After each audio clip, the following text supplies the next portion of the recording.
মুসলমানদেরকে আমেরিকা মারে, রাশিয়া মারে, চীন মারে, ভারত মারে, মিয়ানমার মারে, ইসরায়েল মারে, আর মুসলমান আসমানের দিকে দুই হাত তুলে আল্লাহর কাছে ফরিয়াদ জানায়, হে আল্লাহ আমাদেরকে রক্ষা করো, আমাদেরকে উদ্ধার করো। ভাই আপনারা আসলে আল্লাহকে কি মনে করেন? আপনারা আসমানে হাত উঠে কান্নাকাটি করবেন আর আল্লাহ আপনাদের কান্নাকাটি দেখে কনভিন্স হয়ে আপনাদেরকে উদ্ধার করার জন্য আকাশ থেকে ফেরেশতা বাহিনী পাঠাই দিবেন, তাই না?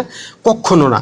আপনারা ঐক্যবদ্ধ হবেন না, কোরআনের বিধান মানবেন না, মাথার টুপির সাইজ নিয়ে মারামারি করবেন, আরবি উচ্চারণ নিয়ে গুতাগুতি করবেন, অপ্রয়োজনীয় বিষয় নিয়ে তর্ক বাহাস করবেন, আর তার ফলে নিজেরা টুকরা টুকরা হয়ে শত্রুর খাবারে পরিণত হবেন।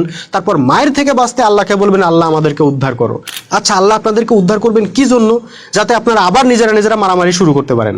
ভাই আপনাদের মুক্তির উপায় আল্লাহ পবিত্র কোরআনে দিয়েই রাখছেন। কোরআনের বিধানগুলো মানেন, ঐক্যবদ্ধ হন, আপনাদের গায়ে কেউ একটা টোকাও দিতে পারবে না, বরং আপনারাই পৃথিবীকে লিড দিবেন। আপনারা যদি সেই মোমেন জাতি হইতে পারেন, তাহলে কান্নাকাটি করা লাগবে না ভাই। যখন প্রয়োজন হবে আল্লাহ নিজেই আসমান থেকে বাহিনী পাঠিয়ে আপনাদেরকে সাহায্য করবেন। মনে রাখতে হবে 1400 বছর আগে যে আল্লাহ ছিলেন এখনো তিনি আছেন।